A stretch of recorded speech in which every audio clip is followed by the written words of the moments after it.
Hey everybody, welcome to episode 50 of Power Bombshells. I am Sam, that is Mel. Sorry we're a couple minutes late. We were having some technical difficulties, but We're my having some Mel difficulties. that's all right. We're here and that's all that matters.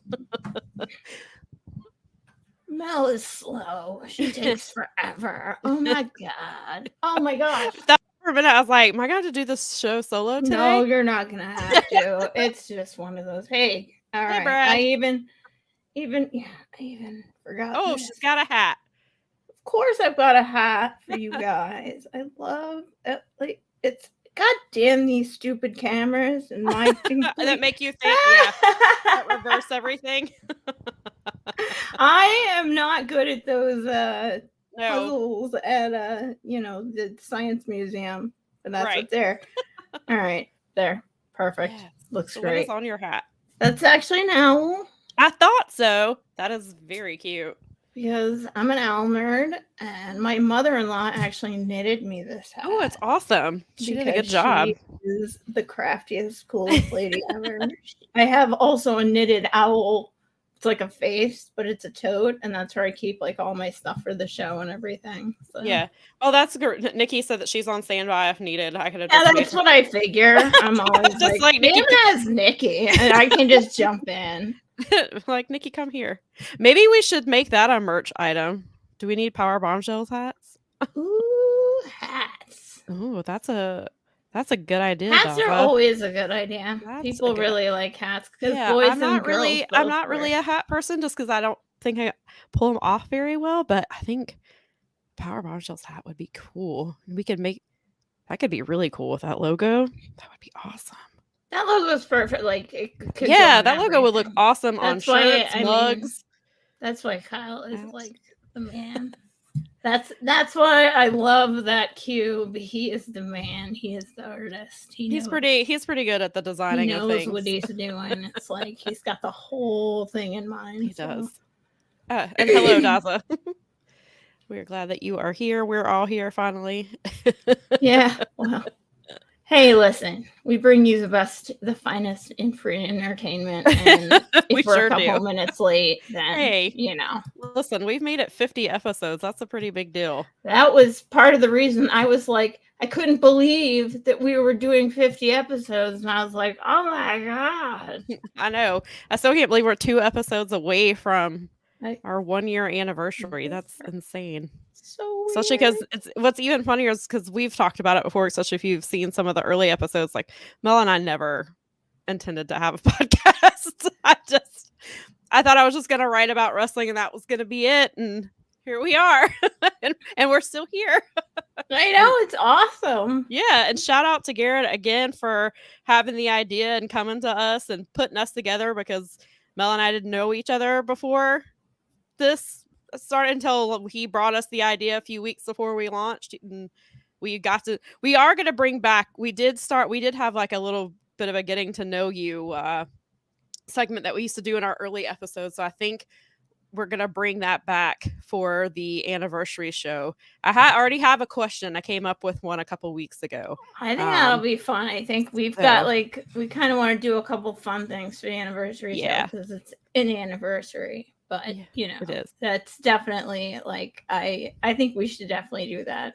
Yeah, I think so I too. mean, we've got a couple of things that we've like been throwing around because Sam and I have been in demand and like people need our attention. Wrestling needs our attention. It's true. It's like it's nice to feel loved. That's the one thing I love. I love that like just being involved in the group turned into like I've got a new friend who loves wrestling and then a bunch of other stuff that we like together. And it's so cool. It's like it is. It's another example of the wrestling community being awesome. Yeah, like, for sure. I gotta give a shout out. Garrett did a show with the Great Fowler last night with Jay, the Great Fowler, and for anyone who follows that story or needs to go look it up or whatever, but it's on the free feed and the Patreon. I retweeted the link last night. Now we'll retweet it again today so that you guys can find it. and it was a 3-year anniversary. It was like a tribute to Jay's like being alive for 3 years. I mean, the guy has an amazing story, and it's, you know, we've talked about it a million times. We've brought people on that have talked about like their experiences, and you know, it's great. It is. It's another positive thing, and it's worth going to listen to because there's some like celebrity, you know, congratulations, and Jay sounded nothing like I expected. He has the most adorably like New York accent ever, and I was like, oh my gosh. I don't know why, but that's great. Brad says Jay is the reason he started a Follow Fight game. That's very cool. See, and it's nice to see that he said he heard his interview with Garrett and he loved it. That's very cool. And see, that's like some of the stuff we talk about, the cool stuff about the wrestling community and the positive side of things and how it can lead to this and lead to stuff like that, and the celebrity shout outs and of course are nice, but there's, you know, the community that you build, which, and I was just talking about that the other day because I didn't realize Monday was my 3-year anniversary at Daily DDT. I'd been at Fansided prior to that, and then I switched up. They kind of, Fansided kind of quit their wrestling coverage at the time, so I switched over to Daily DDT. And just the friendships that I've gained just from being involved in that community, and I have some really supportive writers and editors, and it's really cool to, you know, to have that support, especially because sometimes because don't read the comments for one. Yeah, of course. But it's really nice to have that support at all times. And, you know, of course, when real life things happen, you know, this, you know, having their support has been really great, but it's also just a really great outlet as well. And it's just fun sometimes just talk to people about wrestling and get different perspectives and things like that. So it's always really cool. So Brad said he hung out with Jay at a GCW shows in Atlantic City. That's very cool. See, and that's awesome to be able to have where it extends from the internet into real life, and then you have people to go hang out with at shows and stuff like that. That's awesome. Besides, I mean, notwithstanding the fact that, like, the community has helped him in all of those other, all that other jazz, it was just really, it was a fun thing for Garrett to do and a follow up about like all of these things. And right. I don't know. I was like, this is the perfect timing. It's right before all of what we're doing. So, yeah. And I don't know. If you didn't catch it and you are following that story or even not, go check out Garrett's show. It's on audio, like I said, on the free feed. And pardon me, my voice is going away. Yeah. We'll get the link back up there because I know Twitter has been, for a lot of people, has been really glitchy the last couple of days, and that's hiding things and saying tweets unavailable, and then you have to click it to actually see things. And so we'll make sure that it doesn't get lost, and we'll make sure it gets put back up there too so that you guys can find it if you happen to miss it yesterday. And you can always bother us on Twitter and just tweet at us and be like, hey, can you give me that link? And we'll be like, absolutely, because we love talking about that sort of thing. Definitely. So. Definitely. Great. So let's see.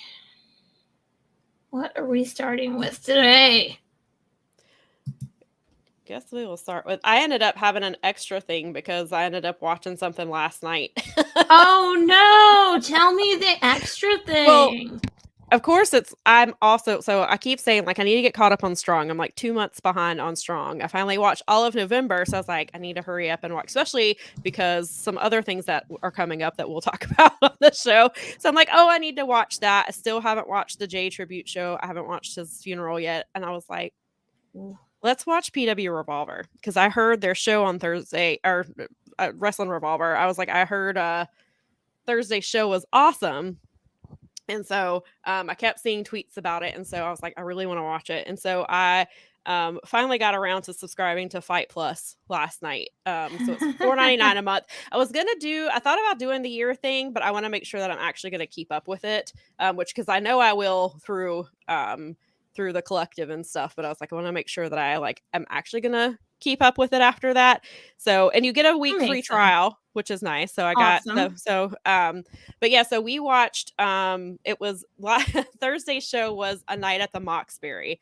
And so yeah, Nikki said that show looked cool as hell, and we needed to watch it while we were thinking about it. Yeah, exactly. Because I kept seeing tweets about it, and then Wrestling Revolver put out a really cool trailer for the show like after it aired, and it looked awesome. So I was like, well, let's just go ahead and watch. So much wrestling coming up. As I'm thinking about it, you keep dropping like the little things about the collective, and I'm like, it's making me think of last year, and I was like, oh my God, there was so much wrestling. There's so many like cool, and all the shows that have been announced already, I want to see anyway. And I'm like, you know what's going to make it even better, and we're going to talk about the collective and stuff like that, is they're on the West Coast. So everything is 3 hours behind. So like they have shows at like 11:59, which means it'll be like 4 a.m. over here, or 3 a.m. over here. So I was like, I'm gonna have to figure out how to watch, like when to watch some of these shows. Some of this stuff I'll be able to watch live, but other things I'm just gonna have to go back and watch. But I want to do it like in a timely manner because I don't want to get too behind, because that happened last year and that was not easy. I think we should do some of the mini things that some of the other shows have been doing, where we check in with you periodically on where you are on your wrestling thing. I should do like a YouTube it's short. Only a 3 to 5 minute deal, because I should do like a YouTube short and be like, okay, I just watched Effie's Big Gay Brunch, and this is what happened. That's exactly what you should do. Totally. We might have to utilize that this year. Because everyone else is doing it right now. Because I'll definitely be live tweeting when I watch. And you know that Gigi loves the 2 to 5 minute clips. He loves those things. Well, then maybe we might have to utilize that. But so that's a good time for it, because you always end up watching so much, and I can't keep up with you, but there's shows. This year's going to be a bit harder with it being West Coast stuff and trying to get the time zones and things like that. So I'll have to figure it out. Brad said duo live watch along so we could all catch up together. You know what? That's not a bad idea. I would do that if I thought that I wasn't going to have to pause things along the way. Yeah, that's I'm going to have to probably look at investing, because I'm not going to be able to like sit and do timed watching things. I'm going to have to be able to go back and watch it. Daza said we need some watch along activities for us live hardcores here. Yeah. I think those shorts would actually fill that gap pretty good. Yeah. Because a couple times, we can figure out. Do 1 or 2 a day. If you had time, even one. That might be something we can do. I think that's a cool idea. And then I know because Daza even has the time zone difference for things. Yeah, right, exactly. Too. And then there'll always be last year I think Bloodsport came on while I was working. So I had Bloodsport on in the background while I was because I work from home anyway, so it ended up working out. So I just had turned on Bloodsport and had it on, and then I think a few times like I stopped, like I can't remember what, there was a couple of matches and I just like stopped what I was doing so I could watch it. Bloodsport's on my list already this year. Yeah, it's already on my list. It was already on there, and then a match of the year contender got announced, and I was like, oh, okay. Yep. Yeah, well, I'm watching that, which we'll get to that in a second. But so we'll rewind back to A Night at the Moxbury. So it was obviously, so Mox was there. He was like, because it was in Dayton, so obviously it was Mox country. So he came out and he addressed the crowd, and then just I didn't keep track of, like, I didn't write down the matches like I should have, but there were so many good matches. Like Evil Uno and Jake Chris was the opening match. So that was a really good one. And then there was Marina Shafir wrestled Blair Onyx, and Blair has wrestled on Elevation and Dark a couple times, and then I guess they thought it was an Elevation match because Marina beat her in like 3 minutes. Oh, jeez. I was like, oh wow, it's an Elevation match. Marina's in Elevation mode. She doesn't. But and then Billy Starks came to help Blair after, because Marina took her down, and apparently I guess at one of the last shows Marina beat Billy, and so Billy came to help Blair afterwards. What else was there? There was a scramble match for Speedball, and he was in it. But then it was God. There's there's so much cool stuff, and so we heard this music, and we knew Jessica from Impact was in it, and so um Wannabe by Spice Girls start playing, and then but it was like kind of like I knew the mix sounded different. Well, then it went into Down with the Sickness by Disturbed, and I was like, what? And Nikki and I were dying. We were like, this has to be Jessica, and it wasn't. It was Fulton. He used to be Madman Fulton and Impact, but Fulton came out, and we were like, oh my God, it made it even better. And I was like, it was so cool. And then I don't even remember. Jessica, I think, ended up coming out next, and I can't remember what her theme was, but I was like, oh my God, this is incredible. And then, but yeah, so the scramble was really cool. What else was there?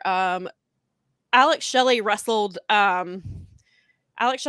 Rich Swann, and that match was awesome. And so I'm into that. Yeah, Alex Shelley, when he is solo and wrestling independent shows, is typically more on the heel side of things, which is always really fun to see. And yeah, that match, there was a lot of super kicks, a lot of damage to Rich Swann's shins. Nice. They were out in the crowd doing all kinds of cool stuff. But yeah, that match was awesome. I really enjoyed that one. Billy Starks wrestled Allie Catch. That was a really nice one. Yes, Brad said Bay and Ace, who on the indies apparently are calling themselves ABC. They wrestled Dad Scout, which is Dan the Dad and Man Scout. And Dad Scout was the champions, and ABC won the titles. That was a really good match. I enjoyed that one a lot. We got an appearance from Tent. So that was always good when Man Scout brings out the tent. So that was a fun match. But yeah, Billy and Allie was really enjoyed that one. There was some weapons. There's a lot of weapons in this show. Mox was on. Yes. Mox did dance to Rich's theme all night long, and you need it in your life. I've got to go back and find if somebody gifted it, because it was fantastic. I do need that in my life, Nikki. You do. Yeah, he was on commentary for because Yuta wrestled why am I blanking on who Yuta wrestled? Why am I forgetting who it was? Nikki, who did Yuta wrestle? It'll come to you. It'll come to us in the comments. So Mox was on commentary, but you couldn't because Veda Scott was on commentary as well. But for some reason, his mic was not that good, so you couldn't hear him very well. No, he hates that. He did say something about how Allie Catch was beautiful, and then because she came out with her guys, JT Dunn. Thank you, Nikki. See, because JT Dunn and Nikki said I was on it already. I appreciate it, because there's actually a delay. There's a delay from the YouTube comments to us. Actually, I've noticed. So I appreciate that Nikki was on that. But yeah, so that was. I knew she was. See, in spirit, I knew she had our back, because she did have our back. So I appreciate that. So these honorary broads. I mean, yeah, an honorary broad. They're ready. Part of the. I mean, she's like broad family. So, yes, she is. But so JT Dunn was like cheating, and he was like, John Moxley. I did hear he said this is a pure rules match, dick. I was like, oh, Mox is the best. And so yeah, he got in the ring afterwards, after he was dancing to Rich Swann's theme, and his mic was giving him, he was talking, and then Johnny Bravo came out, and then his mic was having issues again, and so he was like he was having all kinds of mic problems that night. But then so the main event was insane. It was Second Gear Crew. So it was Mance Warner, Matthew Justice, one called Manders versus the Rascals. Oh, wow. Okay. Yeah. And like before, and I saw Sami Callihan tweeting the night of the show, because I was actually watching Impact while the show was happening. I was watching the Impact replay, but because Sami Callihan owns Revolver, that's his promotion. And he tweeted, and he was like, this crowd has been chanting for SGC and Rascals for 3 minutes, and the match hasn't even started yet. And so, and you could hear, when we went back to watch it, you could hear the crowd back and forth just chanting for the teams. And it was insane. Like the energy in that room was crazy. But yeah, so there were, I don't want to give anything away, like too much away, but it was just that match was pure chaos. Like there Go were, watch it. yeah, there were weapons. There was a scaffold was used. There's something else. I don't know if I should give this one away because of something that I wasn't expecting. So I was like, that I might just let you see it, be surprised by it. But there was, of course, a lot of blood. Oh, Mance did a destroyer. No, oh my gosh. What's like, what? See, you guys made the right decision. We did. Yeah. So that I saw a couple people calling that the match of the year. Wow. It's definitely trios match of the year, probably, I would say. And what is this? What show is this? It's called A Night at the Moxbury, and it's from Wrestling Revolver. It's on Fight Plus. It's $4.99 a month, or you can do a 7-day subscription for free, or 7-day trial for free, rather. That's pretty sweet. Yeah, and their neck. I just did the wrestle. It was a bloody destroyer. Mance's fate. He was covered in blood while he did it. There was a lot of blood in this match. I think by the end of it, everybody was bleeding. Because I think Manders was bleeding by the end of it. I think, yeah, there was blood it was just pure chaos, but it was awesome. Definitely chaos in a good way. Yeah. Yes, chaos in a good way. It was so much fun. Yeah, I know their next show is called Thursday, like Wednesday, because they were doing the Addams Family snaps in the background, but their shows are on Thursday, so that's what it's called. And I didn't see the date for that, but that show I was like, I'm sure it'll be awesome. So I was like, oh, this is part of my Fight Plus package. I was like, now I'm gonna have to keep up with these Revolver shows because I was like, if it was anything like I watched last night, it's gonna be awesome every time. I think they do a show once a month, I believe. So that looked. And if you got a VPN, you could watch AEW without commercials. What? What? I heard. What? Coffee. I'm sorry, something got caught in my. Yeah, let me get some water. Who said that? What? Anyway. Well, and speaking of other wrestling that's coming up, and speaking of Mance, I know he's one of the people involved. This Tuesday, MLW is going to be starting on Reels, which our good friend James from The Boom does their social media for Reels. And so live tweeting is really a big deal for them. And even if you watch later, like we did last night, we watched Revolver 2 days late, but we used the hashtag anyway to let people know we were watching it. It actually ended up working out because Alec Shelley ended up retweeting me this morning. So it's awesome. So that was really cool. But so definitely use the hashtags, especially if you're watching live. That obviously we all know at this point how using hashtags during live wrestling helps. That's why I still use Dynamite and Rampage when I live tweet, because it helps. And so I went to MLW's Twitter and they were using just hashtag MLW, but the show is MLW Underground. So I assume that will probably be the hashtag. But if you haven't seen the ad for it, it's great because it's a tagline. It says that they're classy as hell, and then it's like people going through tables, and there's like trash cans and fire and all this really great stuff. So I was like, oh, that's a great tagline. On the first show, and I can't remember the other person because this was the person I wanted to see in the first place, but Jacob Fatu will be on the first show, and I was like, sweet, people will totally love, like, because he's amazing. He's another one of these like giant dudes that can do flips and grappling and all this crazy crap, and I was like, oh yay. Yeah. I'm so like, I'm pretty hyped for this show. It's gonna be it's gonna be Tuesdays at I think it's 10 p.m. Eastern time on Reels. I think this week they have a before the 10 o'clock show, possibly. Everyone will have to like go look this up real quick, or if you're an Observer fan, you know this already.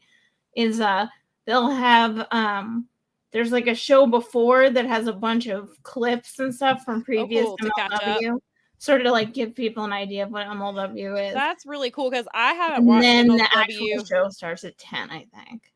I haven't watched MLW in probably 3 years. It was before, maybe close to 4, because it was before AEW started. It was like right before. And so I watched, and there was like And actually, I don't remember. I think he might have already been gone when I stopped watching, or I can't remember the time frame. But MJF actually came.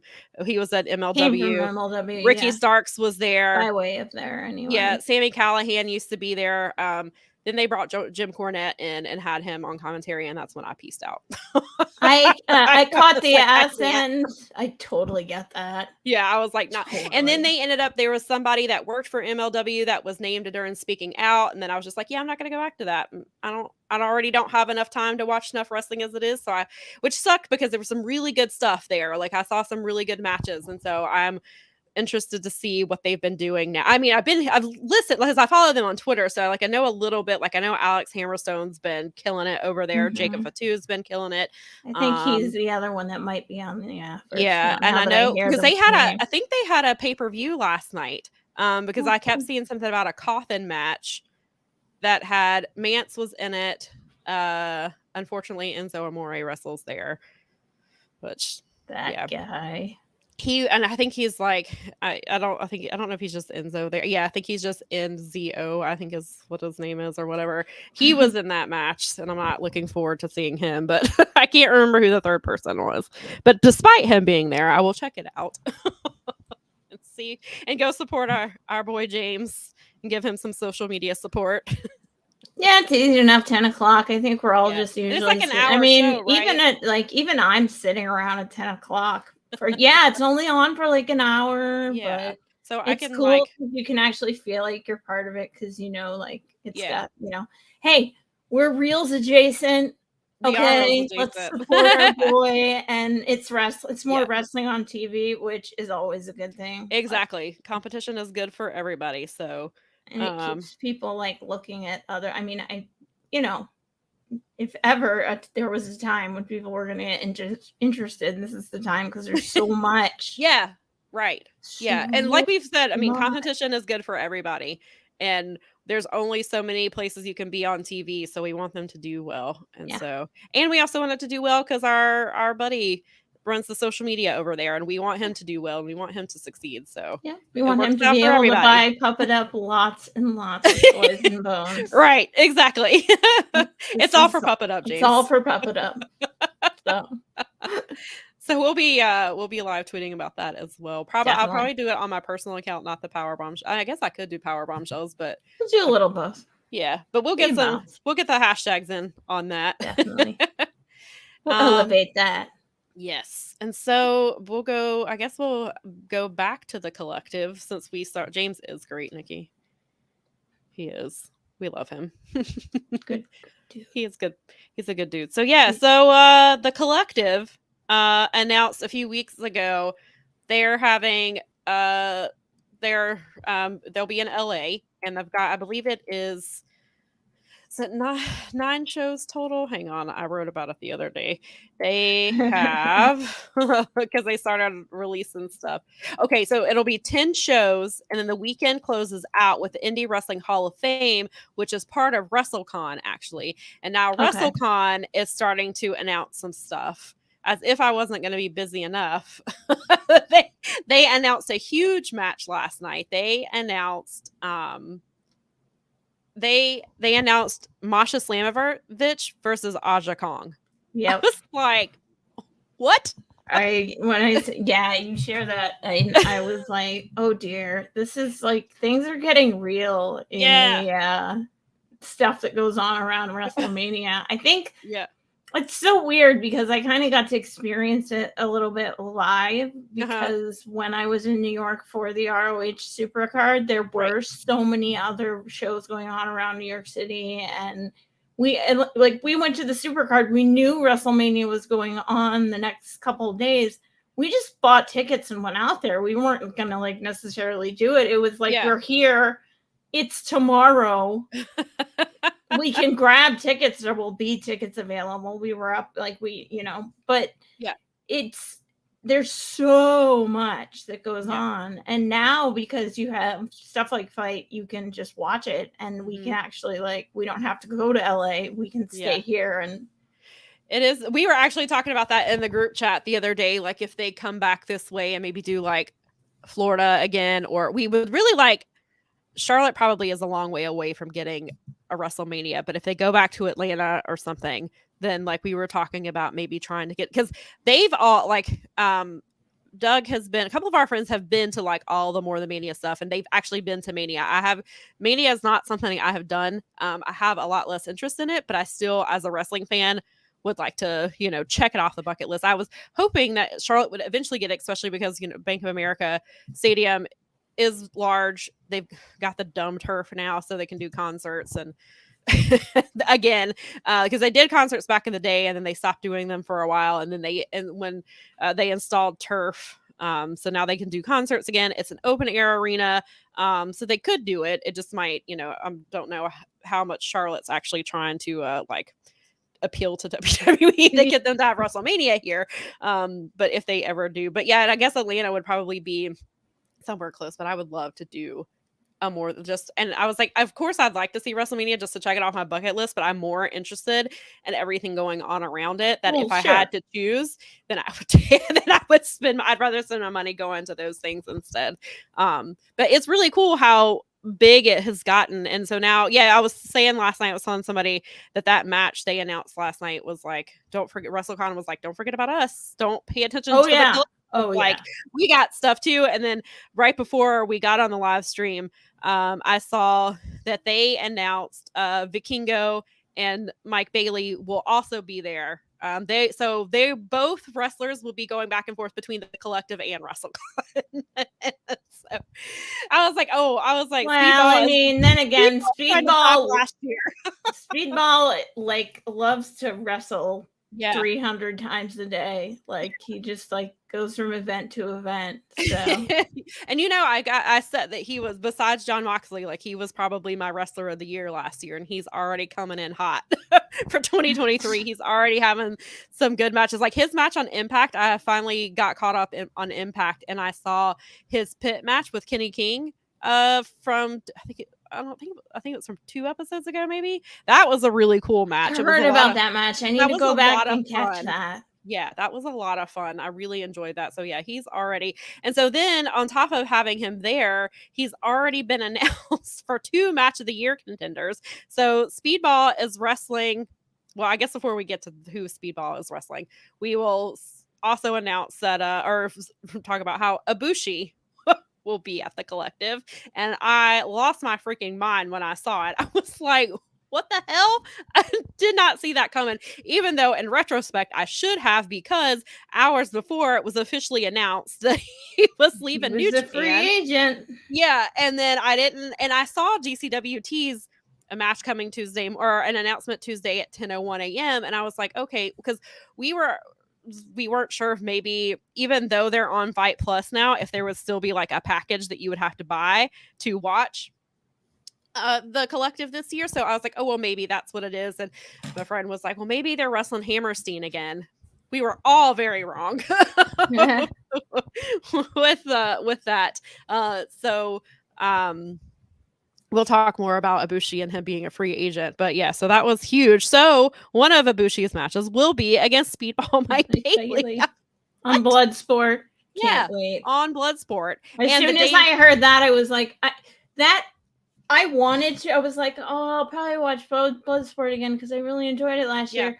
They announced that match. I'm like, watching Bloodsport, put that one at the top of the list. Yeah, exactly. Right to the top. Yes.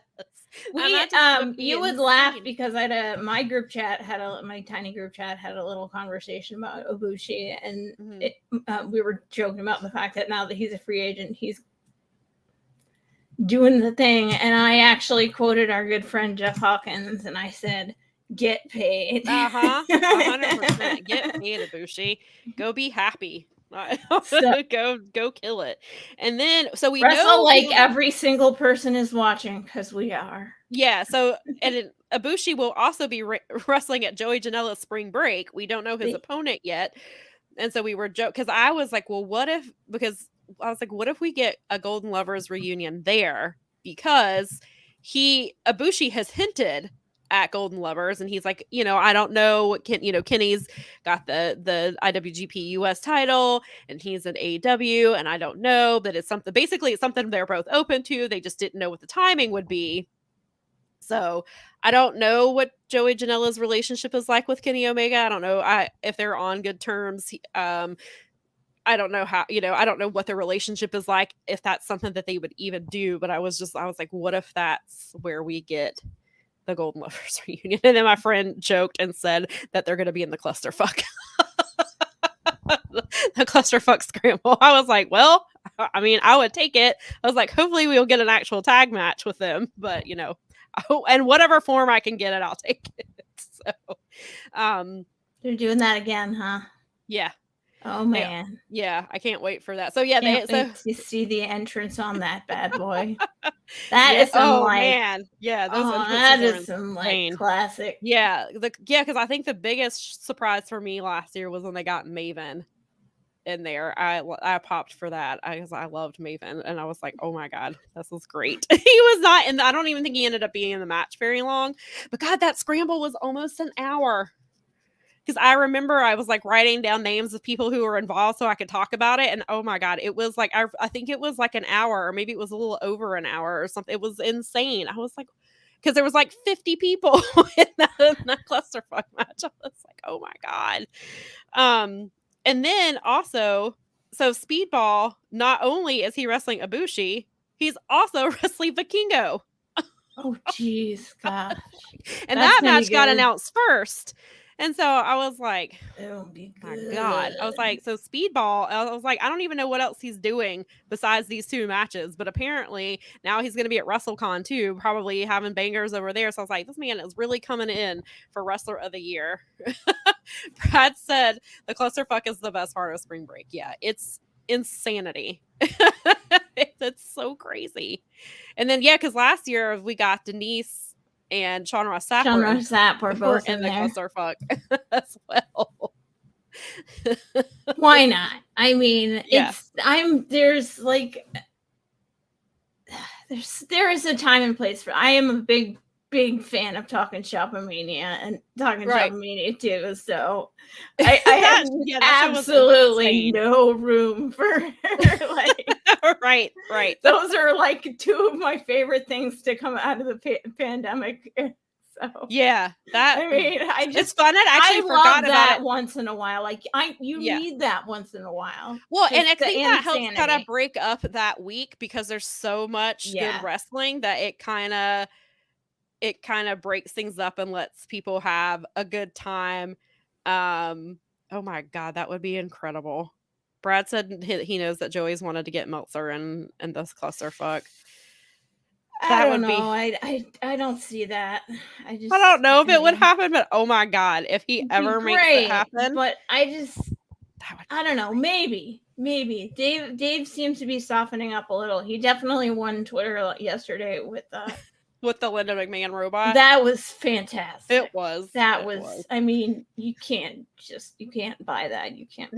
You can't put a price on that. That was it was amazing. It was really just funny. Beautiful. It was beautiful. So yeah, and then sometimes Twitter has moments of absolute beauty. Yes, I'm trying to see what else we've got. Oh yeah, so like, so Bloodsport also has like, besides Ibushi and Speedball, they've also announced Timothy Thatcher will be there.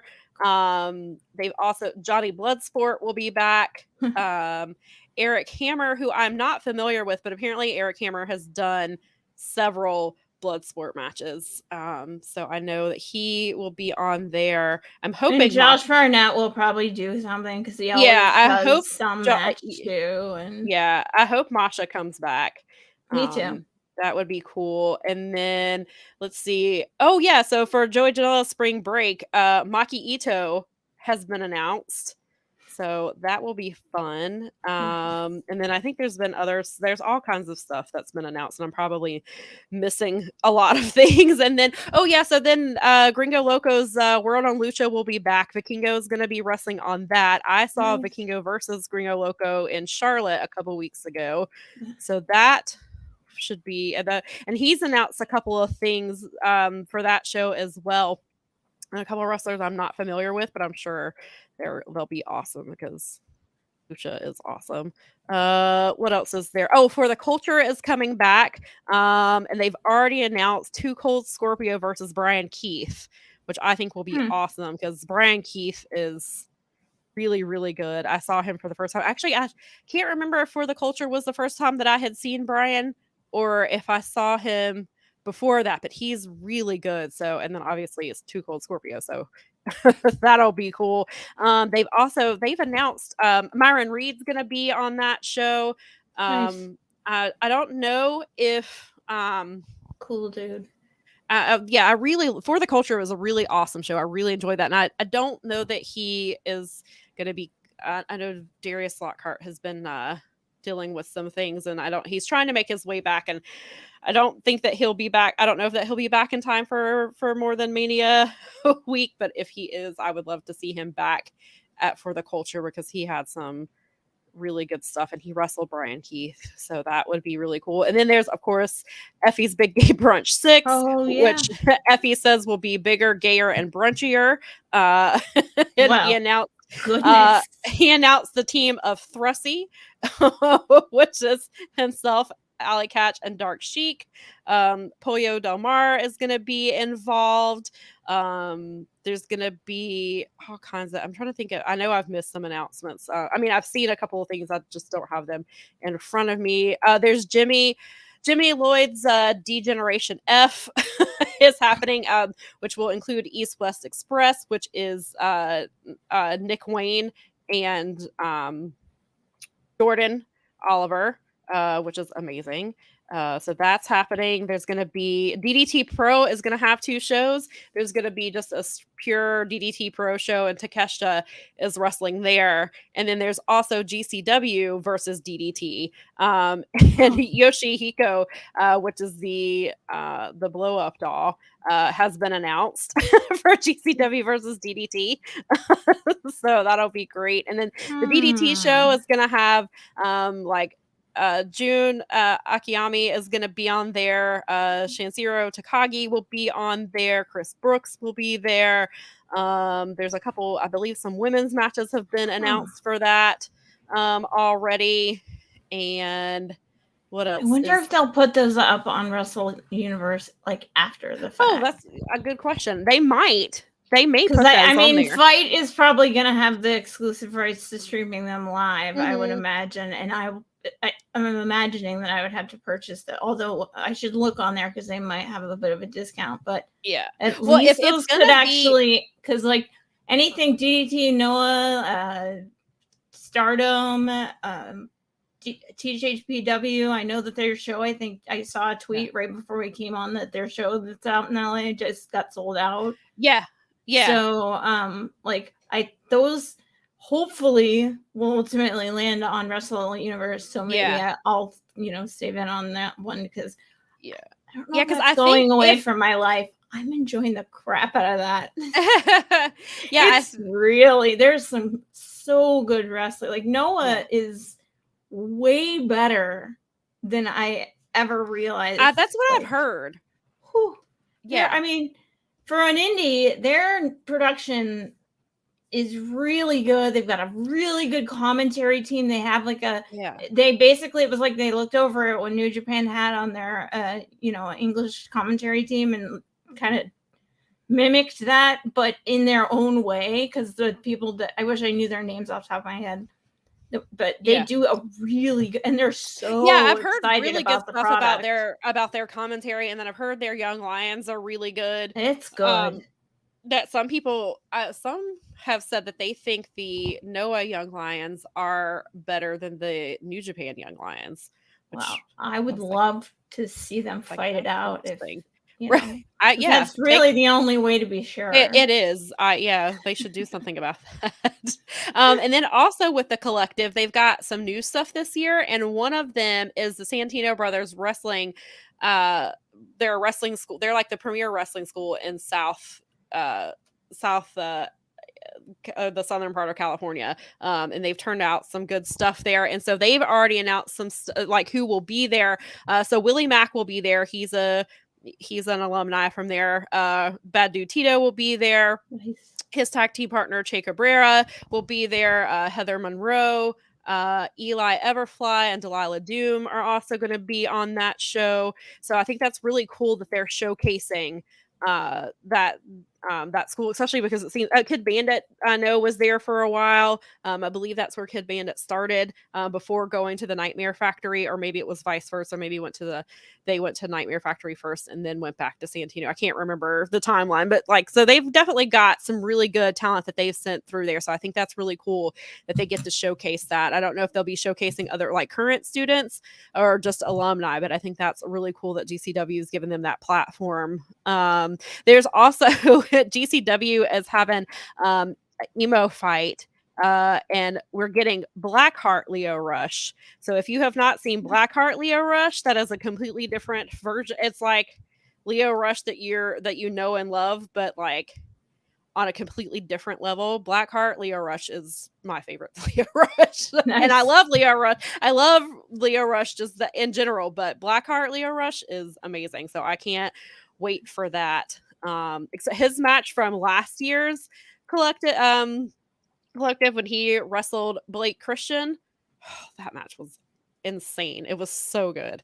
So that's happening as well. I know there's been other updates since then, but that's just what I had as of last week. Brad said, I'll be 42 next week. I can't remember all these matches they're announcing. LOL, just give them to me.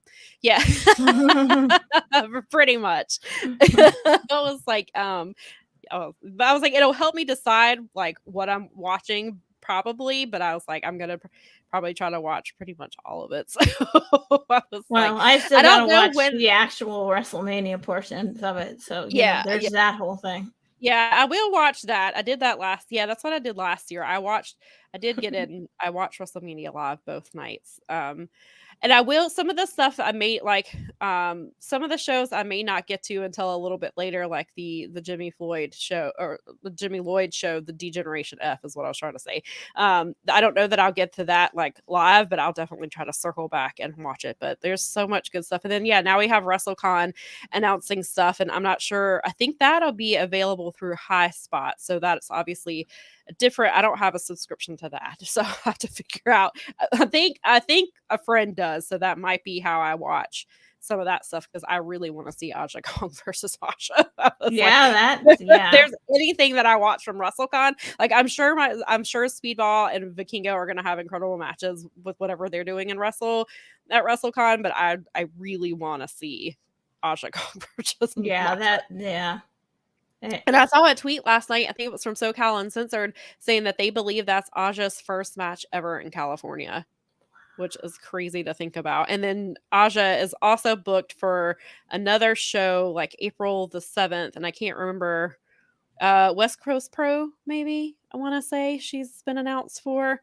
So that's awesome that they've got Aja like doing a couple of things while she's over here. So yeah, More Than Mania weekend is already announcing some great stuff. So that's why I was like, I have got to get caught up on Strong like now. Yeah, you do. Because I'm gonna get even more behind. And so I was like, I've got to get caught up on that. Especially because I could just skip and go to now, but there were some matches from December that I wanted to see. So I was like, now I'm gonna have to just go back and watch. It's like the week leading into Mania that all happens, right? It starts like the Thursday before. Yeah, the Thursday before. I have the exact dates. It's the Thursday the 30th through. Yeah, because the WrestleMania is 1 and 2, April 1st and 2nd, right? Yep. So it goes through that, and then on Sunday during the day, I think, is the Indie Wrestling Hall of Fame, which they've not announced anything. But that does remind me, I did see somebody when they were talking about the Indie Wrestling Hall of Fame, they were saying that they think the Briscoes should be inducted like right away. But Brett said that he thinks that might be next year because it's going to be in Philadelphia. And they were saying that would be closer to their family. It's closer to the ECW arena, that type of stuff. So he was like, I think it would be a better fit for them to go in next year, just because of everything happening. He thinks it would be a better for them to go in. I think I agree with that. I think that makes, especially if you're trying to you want the family to be there, you want it to be close for them to get to and things like that. And because I'm sure they already had who they were going to induct, and then this happened, so they probably don't want to go back on that either. Brad said, I think last year WrestleCon had their shows on Fight, then eventually moved them to Hot Spots a few weeks later. Oh, okay. That's good to know. So yeah, I'll keep an eye on. Well, we've got some. We got a few weeks. I got a few weeks to get a game plan figured out here. But I was already like, do I start like writing down the schedule? But now I gotta wait on WrestleCon schedule, and then that's what I had to do last year. I had to make a list in my notes to keep up with which shows I was watching and what time they were on, and then I only had two. I think I only had two shows overlap that I like had to see then, and like so I think, and then I had physical, like I had pen and paper to write down notes to talk about that show, that More Than Mania show that we did last year was like I think that was like our first 2-hour show because we had so much to talk about. So maybe utilizing the shorts is something we should do this year, and then we'll just at the end gotta do an overview of everything, like our best moments, like they talk about like best big hit, the hits of the week. Like we can talk a little bit about lugs, Mania. What is it? Our lugs boot of the week is what. And then we'll do that and like our favorite matches that you like need to go back and watch, and which there's probably still going to be a lot, but then maybe we'll do that and then talk. Well, I guess we'll be live after, not live. Yeah, we'll live stream, I guess, the day after night one of WrestleMania, I guess is how that will work out. We'll have our 1:00 show, so we'll be before anything and during stuff, and we'll get to like, and people will be telling us what's happening live while we're on here, which, you know, be like, hey, no spoilers, and I'll have to use the thingy. You will have to use the spoiler graphic. You know, I mean, I've toyed with asking Mike Gilbert and JD for their spoiler graphic is great. They have a really fun animated spoiler alert thing that I really enjoy, and I was like, I might have to steal that from them, but for now I'll rely on my handy. I like our I like ours too. Theirs is great though. Ours has our personal stamp on it. It does. There's nothing like grabbing like the first or like the third image off of Google Images when you do a spoiler alert. There you go. The scientific way to do things. Yes. That's why we have the best SEO. Right, exactly. So I guess we'll circle back to Ibushi for a minute. So Ibushi announced, well, it was January 31st here, but it was February 1st in Japan, which means that's when contracts expire. In Japan, they typically expire on February the 1st. So Ibushi tweeted, and I'm going to be reading this, obviously translated by Twitter, so who knows and Google and whoever else, how accurate it is. So there could be some lost in translation there, but it was tweeted as, there were various conflicts, but thank you to New Japan Pro Wrestling. I chose the position of being free to renew my contract. Thank you for your long and condensed period. Thank you. Again, I'm reading this the way it translated. We know how that happens. From now on, I hope you will watch over my path. I don't know what will happen. So then New Japan responds almost immediately with their tweet, and it says, with the conclusion of his contract period on January 31st, 2023, Kota Ibushi has departed New Japan Pro Wrestling. Ibushi had been recovering from an injury since October of 2021. We apologize to Ibushi's fans for the abrupt announcement and join them in wishing Ibushi the very best in all his future endeavors. Well, don't let the door hit you. It was. I thought that message, and again, I know there's probably some culture barrier and difference, and obviously it's translated. So I just felt that it was a very passive aggressive response from them, especially the line that said, "We apologize to Ibushi's fans for the abrupt announcement." Ibushi's fans knew he was gone. Like, we knew after what happened last year that there was no way, especially all the stuff with his mom, there was no way he was resigning. And I don't think it might be anybody thought he was coming back. Yeah, I mean, maybe Japanese fans maybe some of them did think he was coming back. It's possible. Like, we do have to hugely consider that, like, the apology may be directed at Japanese fans and not at us, because we make we make them in a much smaller portion of their exactly. Deaths. That is true. Yeah, we know that from the way that they treat, like, the North American stuff all the time, and we've talked about it. Others have talked about it, but that's got to be very much a, like, hey, he was a disrespectful, but they definitely kind of, like, it almost came off as, like, throwing him under the bus. Like, we're really sorry he's such an asshole. And that's how I took it. And I guess, again, that's probably, but Western this is how he's it. been forever, and we wish him well in his future endeavors. Right. Well, and then because I think it was like, well, at least it reads better than a WWE definitely statement. And I was like, well, that is true, but it just basically was like, just felt very passive aggressive. And I'm like, we all knew. And I guess maybe it does go back to maybe Japanese fans, maybe some of them assumed he would come back, but I was like, they watched it play out too with Kota's Twitter. So, and again, I don't know how online some of the wrestling fans there are. So maybe they perceived it differently than, Western fans did. But I was like, I mean, we knew Ibushi was not gonna stay especially after the stuff with his mother. Like, it was just, it was very obvious that he was leaving.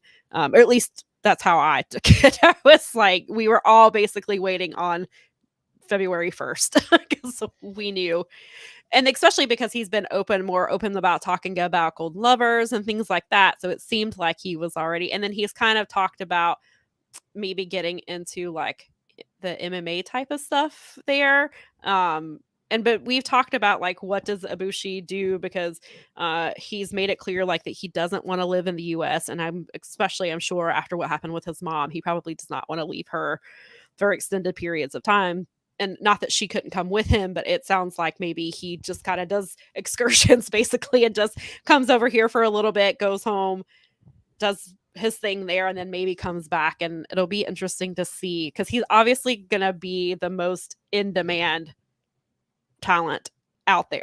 I think he tweeted essentially, like, I'm open to coming to North America for bookings right now, right, like, from now until a certain time, like, where he's like, so right now I think he's just, like, literally just going around getting a bunch of money, like, in wrestling wherever he wants to. And at this point, because of who he is and the fact that he hasn't wrestled in a long time, he can wrestle however he wants. I mean, I've heard some people think except someone in WWE, of course. But I've heard that some people were saying, I can't remember where I saw the quote, but they were saying his style will probably be different, just because he's still definitely having some shoulder injury, so he's probably gonna, like, but they made it sound like he was gonna be, like, more violent and more of a strike. So it sounds like he's gonna be, I was like, so more like Suzuki.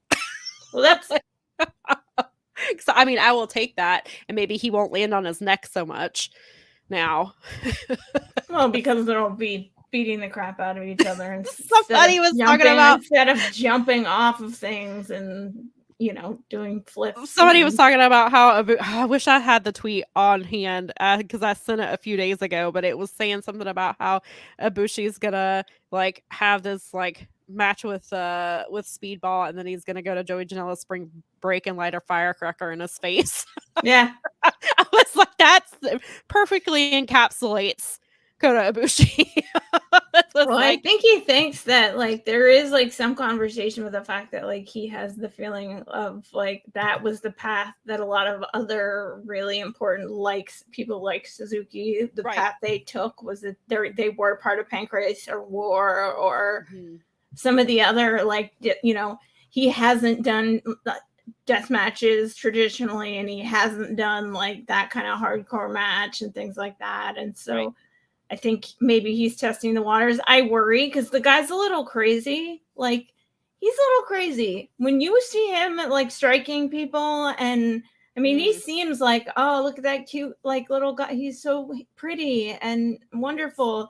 And then sometimes you watch him and it's like, I mean, we saw him wrestle Naito in the actual, like, and I know they've had that match a million times, but they almost kill each other almost every time they have that match. And that's how Ibushi does. He almost kills his opponent. He's very violent. Like, as reckless. much as the high flying stuff that he does, which is amazing, and he's flipping off of shit and all that stuff. He is very violent in the ring. He strikes hard. And he kicks very hard.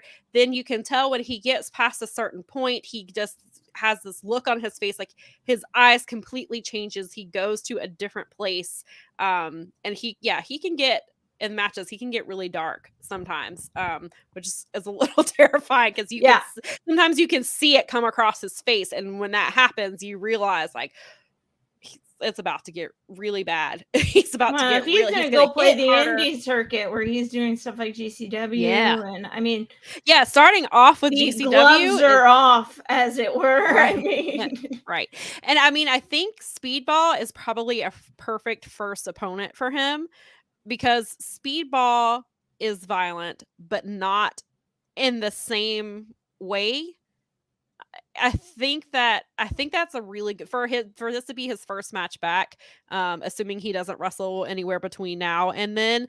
I just think that that's a really good opponent for him. That's why I think like whoever he wrestles at Spring Break may be more of the lighthearted Ibushi type of stuff, where he's jumping off things, he's using all kinds of like crazy props and things like that. So like I think we'll get both versions of Ibushi. He is a super smart. I mean, the reason that he's so in demand and the reason that we like he is a super smart wrestler. He's a super talented wrestler. So the reason you want him is because he can do all of these things. And even if he isn't the same type of Ibushi we saw, the last couple of years, I think that he can, however he presents himself now, I think will still be something that fans enjoy. Like I don't have any fear that he's gonna like be something I'm not interested in. Like I think he's gonna adapt really well. And we actually had, before we came on, we had 2 questions about Ibushi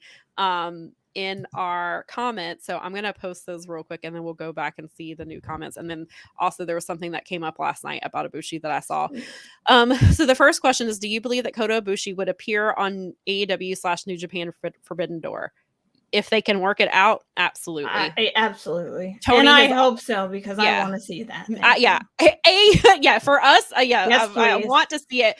But Tony Khan has said he would like him to wrestle, even if he doesn't sign a contract, which is fine. He can come and go if he pleases, for all I care. But I think Forbidden Door is where you have, and then maybe that is. So this kind of leads into the next question. Would you like to see Kota Ibushi hold the IWGP US Championship? Yeah, why not? I wouldn't mind it. I just don't know if he will, because of the connotations with New Japan and everything how that fell out. I don't think it's gonna happen. I would, and especially if he's the one to take it off of Kenny, like I think that's a fantastic story, and I think that would be the way to go. However, I don't know what his relationship is like with New Japan. I don't think he wants anything to do with them. So I think he would rather probably get another type. I wouldn't mind him. Like, he would be a really good All Atlantic champion. Like, I think that would be a really good idea. I mean, obviously the TNT championship, but that's one that gets defended on TV pretty much every week. So I don't think that he'll do that. And they use it to advance storylines, and I don't think that's right. And I don't think that's where Kota is. So I think the All Atlantic Championship would make more sense for him, especially if he does like Pac and he takes it and wrestles in other companies with it. Like, then I think that would make more sense. And I think he would be a fantastic IWGP US champion, but I just don't think he wants anything to do with New Japan. They may not want anything to do with him, right? And they may. And then I wonder, and then that opens up the question of, where does that leave AEW? Because if New Japan has a tenuous relationship with Ibushi, okay. Yeah, you want to be careful that you gotta watch. That's a tightrope. Yeah, that's definitely a tightrope. And then obviously, if there is the Forbidden Door type of stuff, like obviously Rocky is kind of handling that, and Ghetto are handling that type of thing. So if his issue isn't with Ghetto, but is more with, it sounds like it's more with the Office, type of things, but maybe they tell Geto, like, I don't care, do not book him for Forbidden Door. Yeah, Like, I right. don't Yeah. want him there. So, I mean, I would, if you take the politics out of it, then absolutely. Like, I would love to see Ibushi there, but I don't know that we'll get that just because of the politics that's there. There's a lot of hurt feelings there. Ibushi has every right to be upset based on what we know. And so I can see that he may not want to do that. I do think it would be a really great place for him to kind of debut. I don't know if they would debut him before then, because that's what they were kind of doing leading up to Forbidden Door. They were having some matches there. But I would almost just hold him for Forbidden Door if they can. But I don't know that they may not want him involved at all with Forbidden Door, or he may not even want to be, because it's New Japan adjacent. So he might be like, right. I'll do my own. I'll come in and wrestle on my own, but not now, or maybe it takes some time. Maybe he waits 6 months or longer and just lets things kind of die down a little bit before he comes and wrestles. I don't know that he would even sign with, I mean, I guess he could kind of do like Shida, because Shida goes back and forth between Japan and AEW, and she's contracted with both. So he could potentially do something like that. Maybe they could work out a deal with him.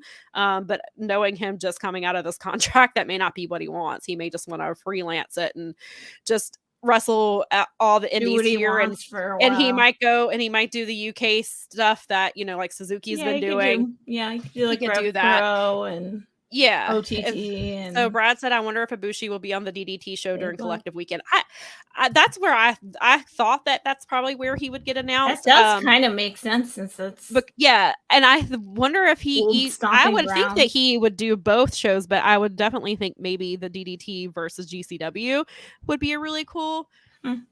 Brad said he's seen a few people and saying if AEW brings in Ibushi that could hinder Takeshita, do you think that would be the case? AEW fans love Ibushi, but is there enough love for both he and Takeshita? I think maybe depending on when Ibushi comes in, because they're really starting to build Takeshita. Takeshita finally got his first win the other night.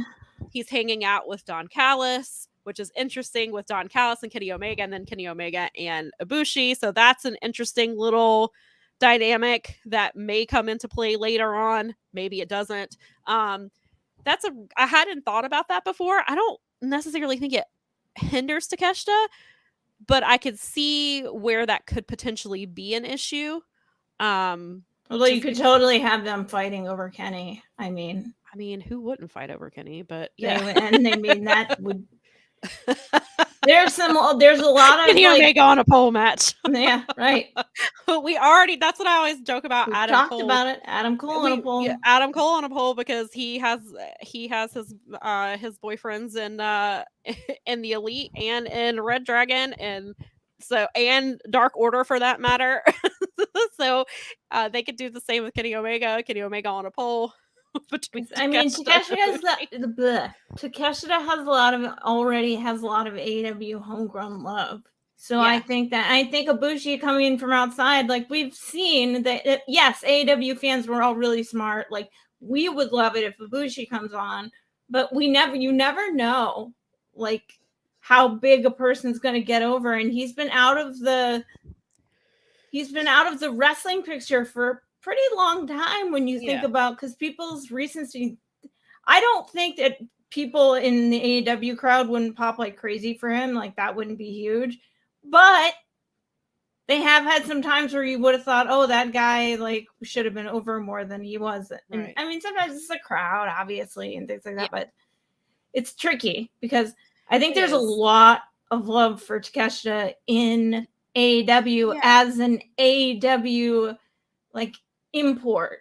He's one of our guys that came in here and became part of our family thing, and so I think that there's I would feel like it. Ibushi would not crowd out Takeshita for me. Same, but I can understand why it's a fair question. I think really also maybe if Ibushi's doing these indie shows prior to coming into AEW, then maybe people then that's kind of where maybe they're like, okay, he is more recent. I do see him more often. I see him doing these things. I see his matches. I see clips of him on Twitter. again, and so then maybe maybe that helps him some prior to coming to AEW.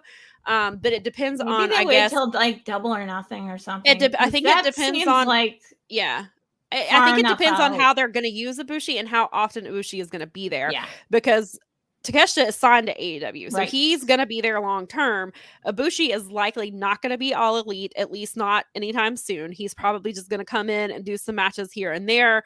I mean, he'll probably wrestle there more often than Shibata does, but so it's kind of like that type of thing, like where they bring, because Ishii's come in a couple times, so they've done things like that. So I think it just depends on how they book Ibushi and how often he's going to be there, but then you don't want that to overshadow what Takeshita is in the process of building. So like, I think that's a very fair question. Yeah, and definitely. It just depends on, I think a lot of it comes down to how often Ibushi will be there and what he's going to be there for. But then I also don't want them to do the thing where you have Ibushi and then don't use Takeshita. Because of that, like, you can have, like, I don't want them to be like, oh, we can't have two big Japanese wrestlers on here. Yes, you can. Yes, you can. But I don't want that to be, or they move Takeshita to Rampage because they've got Ibushi on Dynamite, which is something that could potentially happen. So it's, frankly, they should put Ibushi on Rampage to get the numbers back up. Yeah, because they've been using. They're going to do that because they were doing really well, and then they like kind of had a bummer show again, and like Friday's show was solid, but it wasn't like it wasn't as good as like the previous like 2 or 3 and weeks, even I like think. I was joking about, I was like, okay, it was a solid show, but I don't know what to write about. Right. So I was like, I don't know. Yes. And like it was and I ended up going, oh, you had to write about that. Yeah. Show. And so it wasn't that bad. We were joking about my kind of ended. My editor was like, write about Danhausen cursing Jeff Jarrett, so hopefully he doesn't get it. But I ended up going the route with the outside, with Saraya and Tony doing their best outsiders impression. Yeah. Which I'm not mad at. But yeah. Oh, and so one thing with Ibushi, I did see, so last night I saw apparently he did an interview, and it's been translated it was kind of a condensed thing, but basically he started a YouTube channel because he wants people to get to know him, and he says the real him. And he was like, I want you to see all of the emotions. I'm happy, I'm sad, I'm angry. He's like, well, not angry, but like I want to showcase like all sides of me.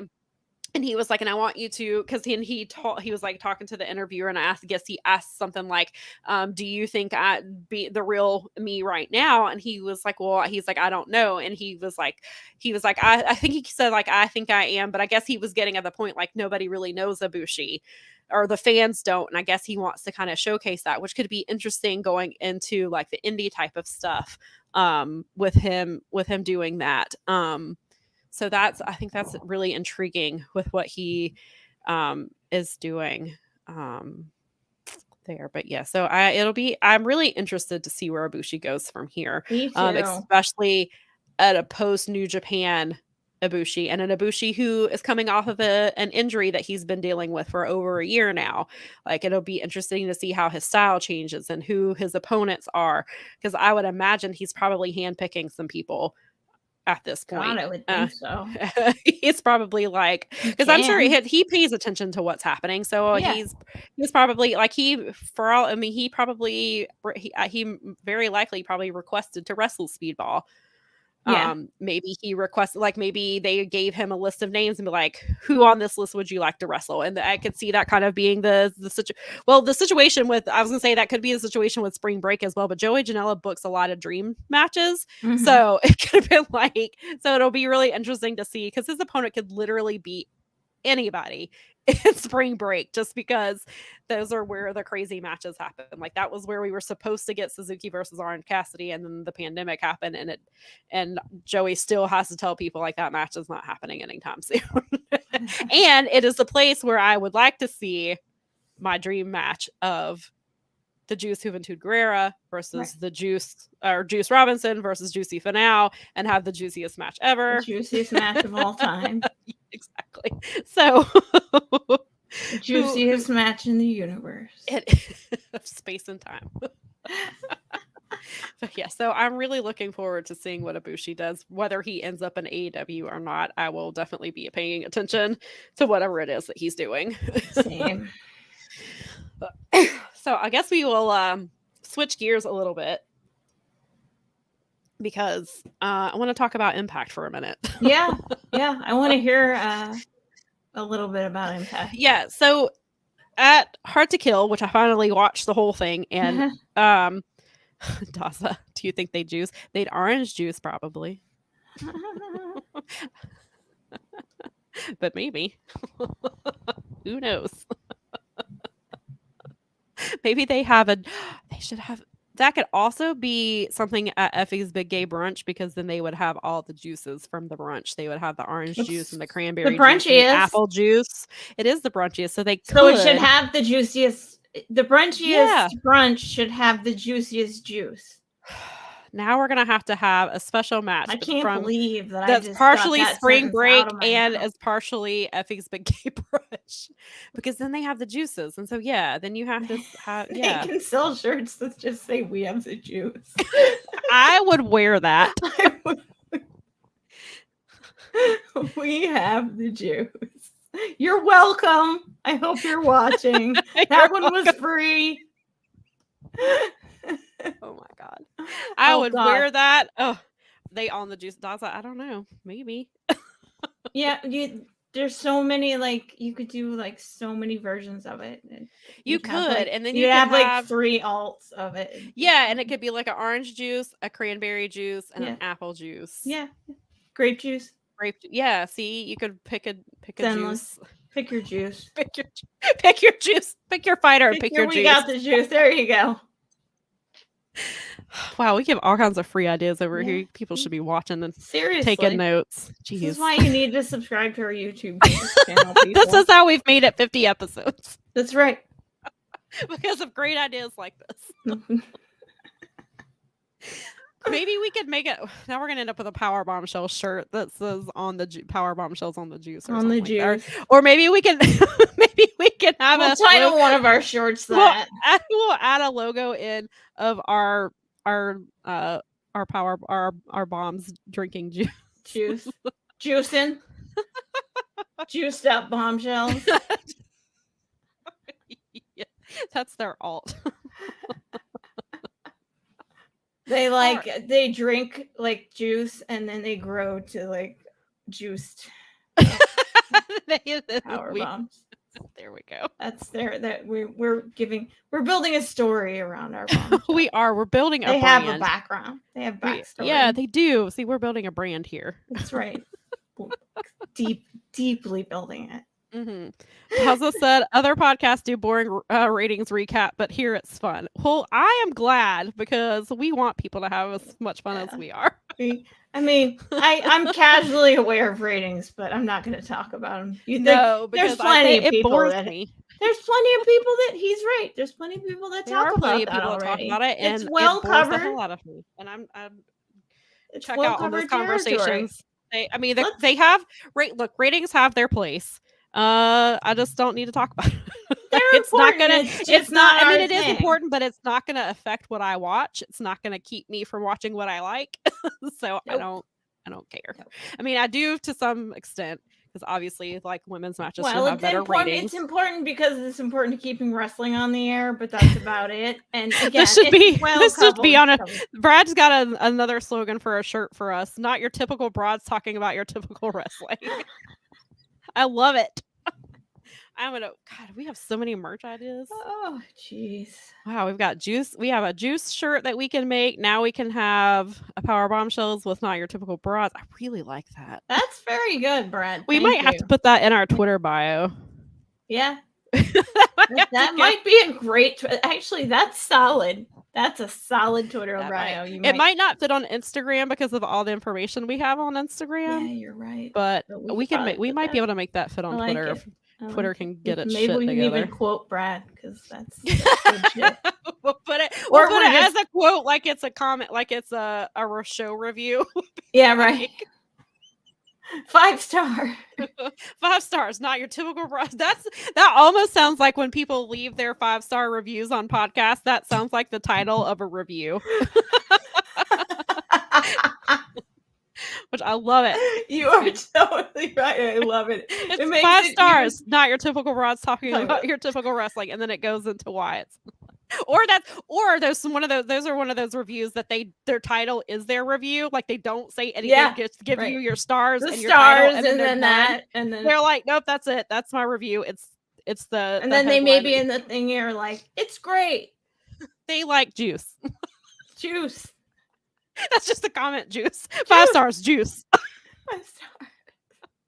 If we ever get this podcast on Apple, like I'm trying to do, we'll get there. Then we Things can happen in their own time, Sam. I don't know why that link wasn't working. I gotta try it again. The link was not working. It was Apple Music was being difficult with me, so I'm trying to get us over there. Maybe by the year anniversary, we'll be maybe we'll have our shit together.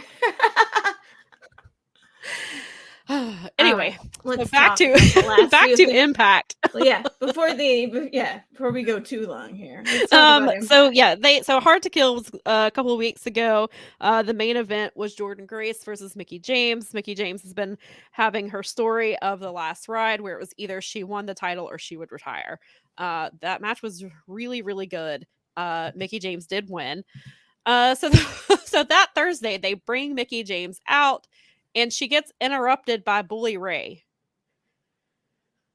I don't know why. I don't know why they thought this was a good idea.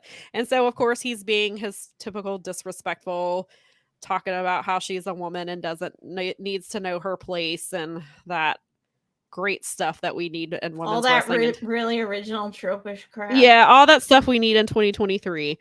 And then he just doesn't even need to be she doesn't even need to be there. Brad asks, did she ever say what happens after she wins? If she loses the title, does she have to retire since she lost? They have not addressed that. At least as far as I remember, Mickie has not said. She does. We do know that her first title defense will be against Masha Slamovich, because on Hard to Kill she won. It was a 4-way match, and Masha won to become the number 1 contender. So we do know that's happening. I have not heard Mickie say that if she loses to Masha, she retires. That has not been addressed as far as I remember. So that's very interesting. So I don't know what the point, so they're just doing this dumb stuff with Bully, and then it ended up being so Tommy Dreamer comes out there because Bully and Tommy have been going back and forth. Bully Ray put Tommy in the hospital a couple of weeks ago. So Tommy came out, Kaz came out. Then we ended up having a 6-person match. So then this week, Mickie James is out there talking. Or no, she interrupted. I take that back. Bully Ray was talking, and I was like, I don't need this. So I was so I don't watch Impact live. I watch it afterwards. So I just started fast forwarding because I was like, I don't need to hear Bully Ray for 15 minutes. I don't understand. This is like giving Jeff Jarrett TV time, a lot of TV time. Actually, I'd rather watch Jeff Jarrett because at least the stuff is a bit more entertaining and he doesn't talk too much. But Bully Ray just says really 90s heat things, and it's outdated and it's a waste of time, and I don't know why. Impact has a lot of really good things happening, and then they put Bully Ray on TV, and I don't understand why they do and why they give him so much TV time. So Mickie comes out, she interrupts him. She's like, well, you did it to me. Why don't you get out? Because she told him previously, get out of my ring. So this time she was like, why don't you get out of Impact Wrestling? And so it's the whole thing. I don't know if they're trying to lead it to, this is how Nick Aldis comes to Impact. That's the only, I guess, decent reason to have. I mean, there's not really any reason for me personally to have Bully Ray in a storyline in 2023. This much of a storyline. So I don't know if this is to bring Nick Aldis in, since he's gone from NWA, obviously. So I don't know if that's what it's getting at, but he's hurt her. He tried to put her through a table. He's done they've done some physical stuff. It's just, I'm not a fan of it. And it takes away, Mickie should be focusing on being the champion, not, I don't know why they're wasting her time with Bully Ray instead of preparing her stuff with Masha. And after after there was like a backstage segment with Masha and Bully Ray, and I don't really remember what was said because I don't think I was really paying attention, which I know is not good of me as a podcaster. I should know what was said, but I think he's like was basically like you need to beat her. I think was basically the gist of it. So it seems like this is going to be an ongoing angle. And I feel like for somebody that does so well with their knockouts division, it feels like they're taking a big step backwards by having Mickie focusing on Bully Ray instead of Masha or her newly won title. It feels like they are, I don't know, it feels like old TNA stuff. Like it doesn't feel like the current Impact and where because Impact has been doing some really good stuff the last couple of years. They really, their knockouts have always been one of their strong divisions, and it just feels like they did all this stuff to build Mickie to the spot. Mickie gets her title, and then they immediately put her in an angle with Bully Ray. Like it just doesn't make any sense. And I don't like it. I hate this angle. So are they like wrestling? I mean, are they having a match? Well, they've already had one match where it was because it was Mickie, Kaz, and Jordan versus Bully Ray. Who was it? Bully Ray. I don't think Masha was in that match. It was, I can't remember now who it was, but so they had a 6-person match. So I thought that was the end of it. And then now they're doing this whole thing. And I'm guessing they're going to do probably another thing where it's Bully Ray and Masha versus Mickie and I guess Kaz. Since Kaz no, wait, I take that back. They're doing it with Tommy Dreamer because Tommy said he's hardcore and she's country. So they're going to be hardcore country. Okay. So Nikki said it was Tasha. That is right. It was Tasha who has apparently left. She hinted she says she's I think it was Tasha and Savannah and Bully Ray. I think that is correct. So Tasha has she's claimed that she's left.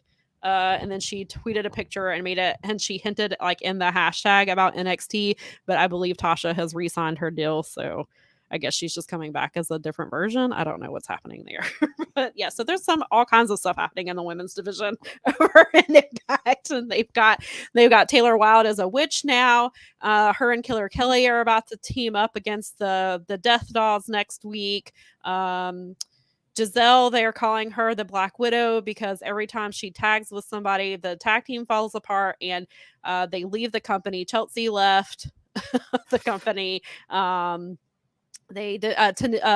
left. And so that's her. And then so it's just her. Nobody wants to tag with her because nobody wants to be her friend and nobody likes her. Then they had her tag with Victoria, who used to be or Tara. She used to be Victoria. She's Tara in Impact. So they had her tag with her, and Giselle wanted all the attention. And so then she got put in the Widow's Peak. Brad said, just skip the story and have Masha beat the crap of Bully already. We don't need the rest of it. 100% with you, Brad. That is the best case scenario in all of this is that Masha just comes out and beats the crap out of him. And then we never see Bully again. And Bully is off my TV forever. Perfect. That's how I would write that. I like Brad's idea. But yeah, it's just I really don't like that Mickie spent she spent the better part of last year having these matches and building up to be in a title position, and then they're like, okay, here's Bully Ray, even if it is to bring in Nick Aldis. I think I don't know if that's where they're going because I've been trying to figure out, like, what is the end game here? Like, right. What is the point of all of this? Unless it's what Brad says, and Masha just beats the crap out of Bully Ray. So, which I would prefer that over fingers Nick crossed. I would prefer that over Nick Aldis coming in personally. But yeah. So yeah, like I said, Impact does a lot of really good stuff with their knockouts division, but this is not it. Not a fan. Hard no. It is a hard no. Oh. And then that's the thing. It makes me want to fast forward, which I hate because I want to watch Mickie and I want to know what she's doing, but I don't want to listen to Bully Ray talk. Right. So no, I totally get that. So I'm like, I don't want to fast forward through Mickie, but I don't want to listen to Bully Ray, and you're forcing me to do something I don't want to do. All right. Oh, wait. Brad says, I don't like the Aldis idea because it means Mickie needs a man to fight her battles. Yes. Yeah, because see, I feel like he's trying to goad Nick Aldis into showing up, but that's exactly how it comes across, Brad. That Mickie needs a man to fight her battles, even though she's been wrestling for over 20 years. 8 She's a bazillion multi-time years. champion. She just beat Jordan Grace. Jordan Grace is one of the best women wrestlers everywhere, like not just in Impact. Jordan is incredible, and Mickie beat her, and she's getting ready to wrestle Masha Slamovich, who is one of the best wrestlers right now. Yeah. And that should be the focus. I don't, yeah, and Nick Aldis does not need to come fight for his wife because that's a very outdated storyline that Bully Ray would be involved in. Maybe Nick just puts Bully through a table and that's the end of that. It's quick and painless, and we can all move on with our lives. Ooh, Daza, I like that. If Mickie is winding down, they should bring in women for one shots like a farewell series. I mean, they kind of did that with her last ride. Like they brought in some indie talent for her to face. But in this case, they could bring in like some bigger names. Maybe this is how they bring Mandy Rose in. Maybe Mandy Rose does a one-off. Oh, there you go. Against, even if she Why doesn't not? stay in Impact, maybe bring her in and let her get a paycheck and stuff like that, or bring in. Yeah, that would be a really cool thing to do. I'd much rather see that than what they're doing now. All right. So before we go too long, I've got a bitch of the week that I just need to address. It's like I'm just gonna let her handle this segment. I will pop in with my thoughts, but I was like, it won't take me that long, and I just want to make absolutely sure that like this is out there because it's been discussed a lot, and we even talked about AEW is running house shows on the Dynamite show when we were sitting in for Paul. So yeah, if you're subscribed to the Patreon for just $5 a month. Ooh, what did I there? See, that was almost James-like until I called it out.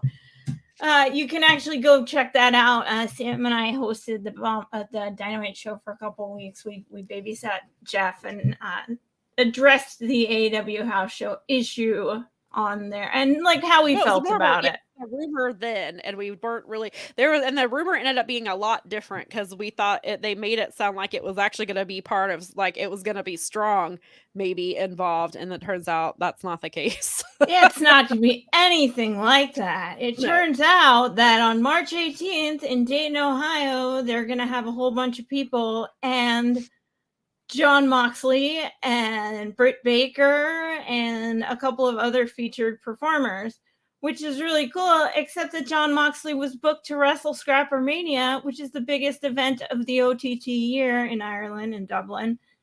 And that's the day before, correct? It's the day of. I thought it was the day before. I thought it was the 17th. Is it? Is it? But even regardless, that's still, even if it's the 17th and he has to come back on the 18th. There's no getting to Scrapper Mania, and it takes place in Ohio, so that's you got to fly. I've taken that flight. It's long. it's. I mean, if you get a tailwind, you get that like 8 hours. But hey, But the problem with that being that, and that's fine. I mean, I guess maybe there's something going on, except OTT found out with the rest of us in the press release, and not, no one called OTT up and went, hey, we're going to have to book Mox on the show here. And so they actually found out with all of us, which is really shitty. That is really shitty. However, and I will not make it less shitty. No. Jon Moxley booked OT the way he was booking GCW. So Brett Lauderdale said in the interview when it came out that he would not be allowed to do GCW shows anymore. He never worked with AEW directly. He worked with Jon Moxley. Moxley would text him and be like, hey, I want to be on this show. What do you got for me? So if Jon Moxley booked OTT and said, hey, I'm doing this, and either, I don't know if AEW wasn't aware of what Jon was doing, but regardless, it's a shitty situation, and OTT should have been given the heads up prior to us finding out, regardless if Jon Moxley booked that match or if AEW was involved in any of it.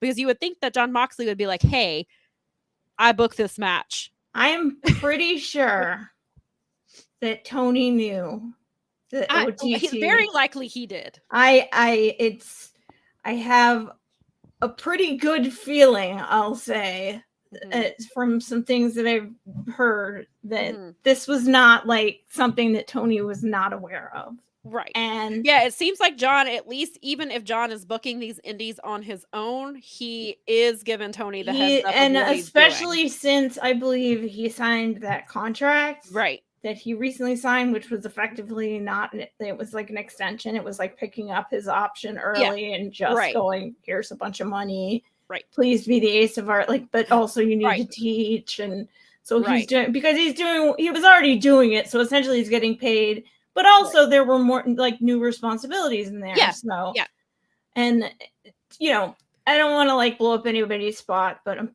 pretty sure OTT and Mox and everybody had it cleared, and that's regardless if Moxley was and even regardless, I'm sure it was cleared, and and really, I mean that kind of goes.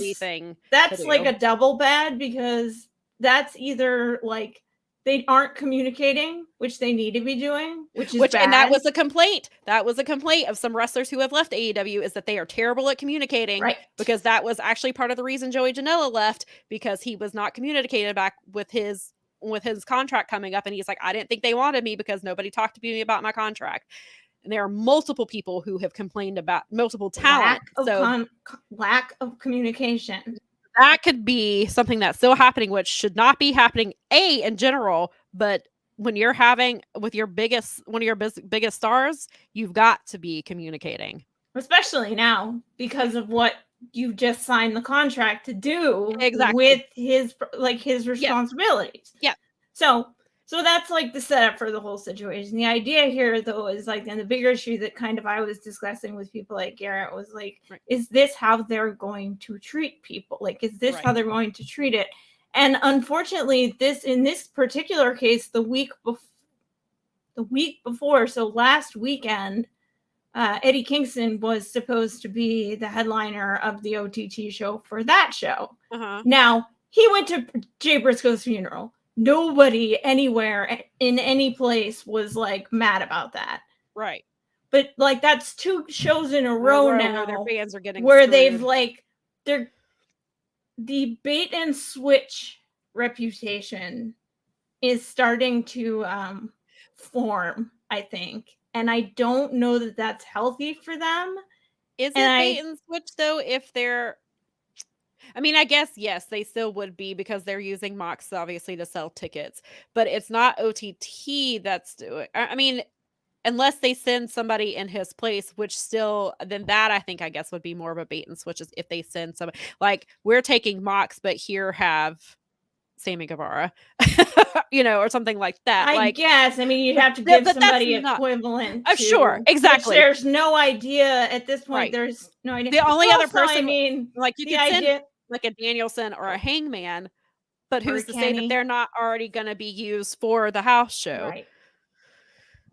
So it's very messy. So even if it isn't even if it isn't how it appears to us, that's a situation they need to fix right now before it becomes a problem. And Daza said, how big is AW's backroom staff? Because things like this seem to slip through a lot. That is a really good question. And as a company as big as they are and competing with WWE, that's a problem they need to fix. They need to have better communication. They need to have better, there's a lot of things that they need to improve on, especially when it comes to talent and with the indie stuff, because you don't want to screw over the indies, because like you mentioned, like there's the Defy Wrestling stuff that John Moxley and I was gonna say, like, the point with real quick is that like OTT sold over 2,000 tickets on John Moxley. Yeah. Right. And now what do? Like, are they issuing refunds? Are they, I mean, they have to. And were they promised, if John Moxley's not here, do they promise to let John Moxley come back next month or maybe in 3 months, like whatever it fits his schedule? Like, do they promise and make sure? And are they gonna, not only do they promise John Moxley, but do they say, hey, we'll give you John Moxley and Wheeler Yuta, or together? Like, we'll give you, to kind of make up for what we did, we'll give you Moxley and we'll send Eddie Kingston because Eddie Kingston, or we'll, like, do they try to make good and bring somebody else with him, because you don't want to get that reputation, especially when you're building the house shows, because I think the house shows are to build equity. Like, and I listened to, because I think and that brand, equity, and it does, and it brand reminds recognition. It reminds me of the ROH stuff, when ROH had the Bullet Club. Like, that was what was selling their tickets. They were building that relationship with fans. I told you that's how I met Cody. I was at a show. Cody stayed afterwards and met everybody who wanted to meet him. I met him. I talked to Brandy. And so actually I think I met Brandy, and I don't remember if I got to talk to Cody on that show. Anyway, I met him later, but regardless, like, that's kind of what it feels like. And then you had the meet and greets, and I know that was something that they talked about on the Dynamite show, was like the meet and greet type of stuff, because like they would do meet and greets with the Young Bucks, and the lines would be so long that they would cut it off, and then they would tell people to come back after the show or during intermission, and they would pick up like where they left off, and they'd cut off again. And so because there were so many people, like, that's what people were waiting, and like they were missing some of the ROH shows because they were in line. And so I think it's good if they're wanting to build like a one-on-one connection with their fans and the wrestlers. Like, I think that stuff is really positive. But I'm totally great but with you that. don't want to, but this is like a tone setter to me. Right. And you don't want to burn those bridges with fans in other countries, because if you want these people, because obviously people fly in for WrestleMania. If you're wanting people to fly in for Double or Nothing, then you don't need to screw these fans in other countries. If you want to run Craven Cottage, these are fans that would travel to that. Yeah, and I know they would travel to it. Unless, and so I did, like, if we rewind a little, you started bringing it up, is like my point that I made when we were all sort of discussing this was, what if they did this? Well, what if Tony, like, what if a big star was booked on Defy, Defy show, and Tony decided that he was going to run another show in Seattle because he could, and pulled a guy off of the Defy show. Right. And I kind of got the answer, well, it's okay, because he won't do it to promotions that he's cool with, which kind of makes it worse, because it's like, essentially you're saying, because this is some, like, random indie in Ireland, it doesn't matter that he pulled the guy off there. And that almost feels worse to me, because it's like, every fan should matter. And AEW, it reeks of it. It's Vincey. It's very Vincey to me. It felt very Vincey. It does. And you're trying to build, and if these house shows are to build goodwill with fans and build equity and to make that, then you don't want to do that at the cost of fans who could potentially come here for shows, or like you said, if he wants to run Craven Cottage and he wants to sell it out, which is a really big, huge, it's a football stadium. And nobody has ever sold out anything like that, then they need those fans, and they need to be not necessarily catering. I don't want to say that, but you don't need to screw them over like this. But you need to be doing better. I just do better. Hopefully this was a bad look for their first house show, in my opinion. And if this is how they're going to kind of conduct it, I'm not going to be spending my money. I personally, then, my vote with my wallet is to not do the house show thing when AEW comes to town. Yeah, I'm hoping this is, because they haven't announced any of the other, they just say dates are coming. So they haven't announced like the next house show. I assume they'll announce the next one after this, like after this one happens, most likely. And it doesn't sound like they're going to be doing them all the time. I don't know if it's going to be a monthly thing or a quarterly thing. It's very unclear. They're very... so this is basically because they are testing it and just seeing, I guess, how they, how they're probably obviously are going to lose some money on it, because running a random house show, and they're not really, they are promoting it, but they're not. So if they're just going to kind of, it's almost like a pop-up show, like, hey, this is going to be happening. And that was something we all agreed on, was something that I think we all did as a general consensus. For like, but that does show you how fast they pulled this thing together and threw it out there. And what's the hurry? You have a lot on your plate already. Yeah, I guess that's a good, unless they're trying to do it.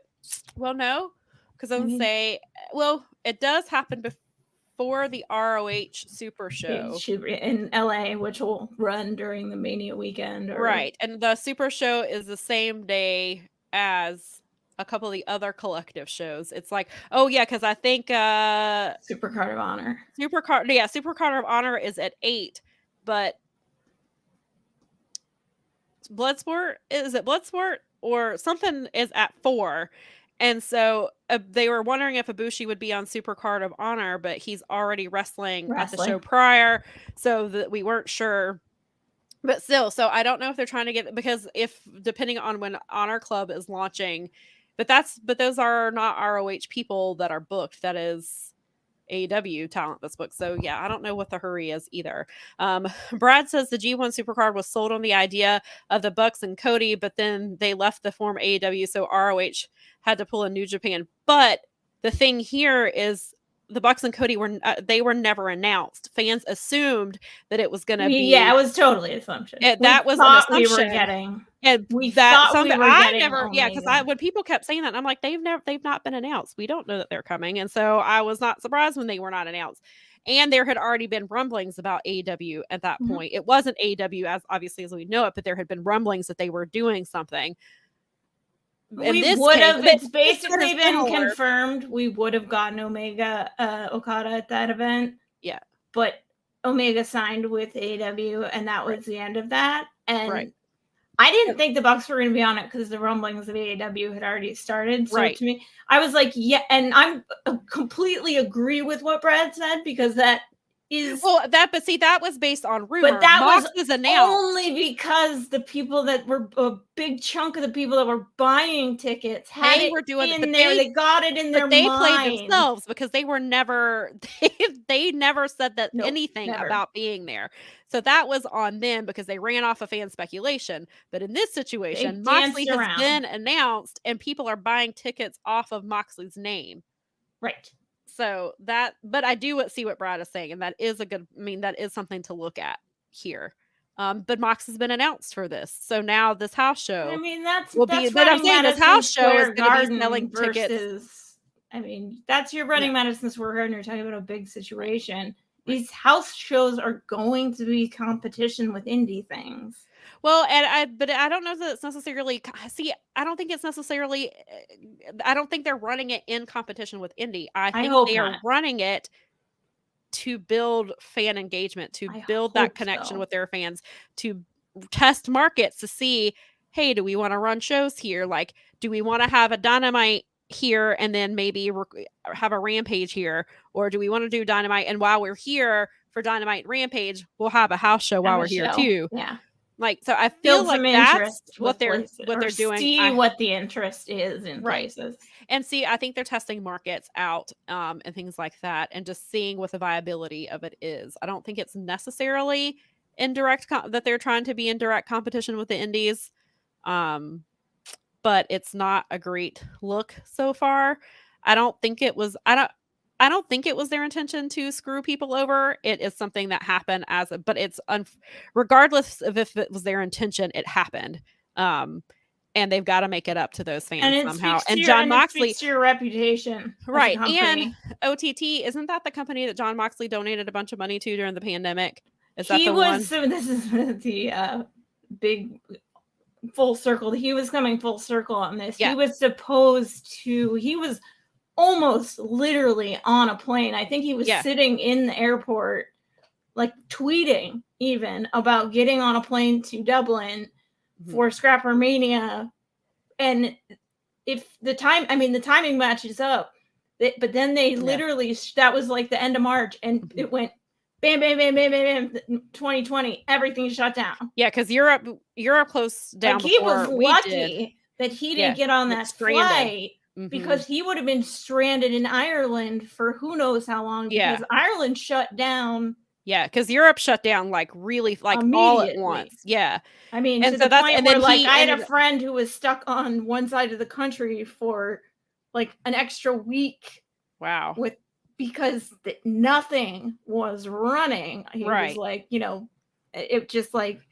I mean, it was crazy. It was really crazy stuff. But so he was supposed to be there, and he knew that they were going to lose And ultimately the fans are pretty loyal there. And what a lot of the fans did was they keep our money. Yeah. Yeah. They didn't, they said, we'll issue refunds. And a lot of fans said, no problem. Don't worry about it. We want you to live. We want you to live on, because the writing was pretty much on the wall. They were doing great, but that was a killer for them. And it was a lot for a lot of the European for indies. a lot of and American ones. Well, yeah, definitely Americans, but yeah, when there's it's just there's nothing, you can't do anything. So, and you can't book, and you can't travel, and you can't do anything. And a lot of, especially the Euro, because they're dependent on a lot of outside talent booking. So, but like you said, but yes, and so he missed by a hair being stuck in Ireland, and so what he did was donate what he felt they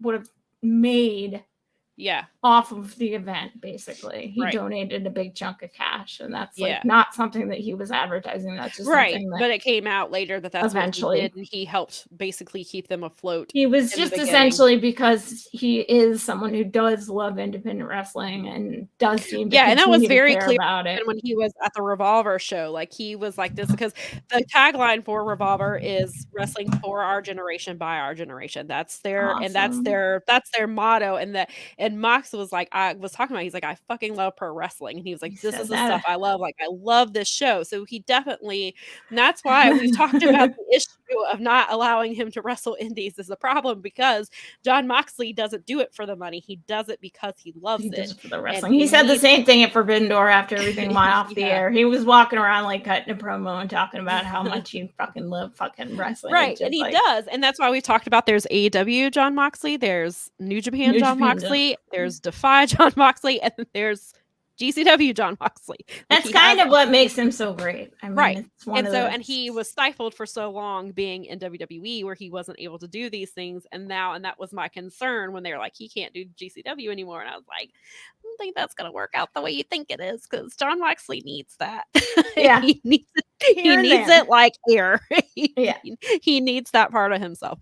But yeah, so I hope that they make good. I hope they figure out a way to make things right. And I hope this isn't something that continues to happen, because that will be a terrible look for them. So I hope I hope it doesn't look as bad as it appears.